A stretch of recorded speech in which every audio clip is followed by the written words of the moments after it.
Здравейте! Казвам се Тино и съм педиатричен остеопат.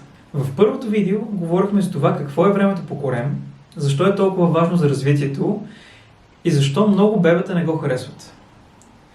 Един от най-честите въпроси, които родителите си задават след това, е колко време по корем е достатъчно и дали го правят както трябва спрямо възрастта на бебето. В това видео ще внесем яснота точно по този въпрос, така че да имате ориентир, но без да се фиксирате в минути и без да се създава излишно напрежение. Ако бебето е родено доносено и няма медицински противопоказания, времето по корем може да започне още от първите дни след прибиране от дома. Да, това често изненадва родителите, защото си представят, че времето по корем е нещо, което идва по-късно, но всъщност тялото на бебето започва да се адаптира към гравитацията още от самото начало. В този най-ранен период говорим за много кратки моменти. При новородено обикновено това са 1 до максимум 2 минути наведнъж, но няколко пъти през деня.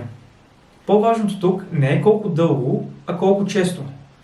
Времето по корем се прави само през деня, когато бебето е будно и под наблюдение. През първия месец времето по корем изглежда точно така. Кратки, чести моменти, обикновено след хранене и смяна на пелена, когато бебето е спокойно и има малък прозорец на комфорт. Около втория месец повечето бебета започват да понасят времето по корем малко по-добре. Тогава тези моменти постепенно могат да се удължат до 2, 3, а понякога дори и до 4 минути наведнъж. Отново говорим за няколко повторения през деня, а не за дълго стоене в една сесия. Когато бебето навлезе в третия месец, често виждаме по-добър контрол на главата и повече интерес към средата около него.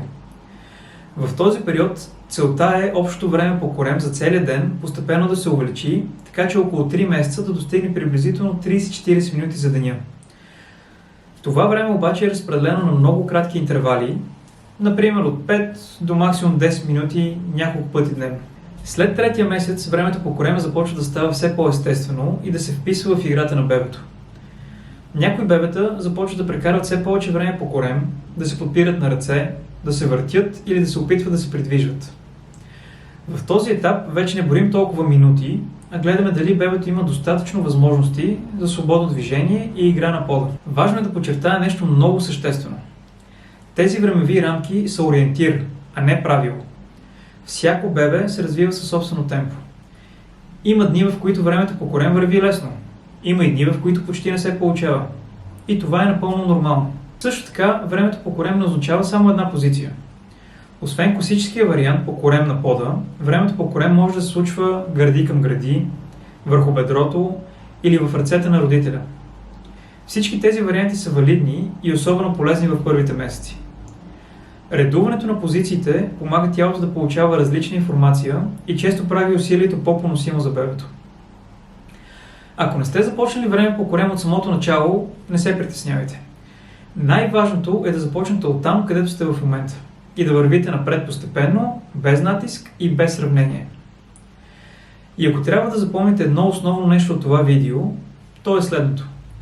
Времето по корем не се измерва в минути, а в постоянство. В следващото видео ще говорим за това как да направим tummy time по-лесно и по-приятно. Как да подкрепим бебето в тази позиция и какво е добре да избягваме, за да не създаваме излишен стрес.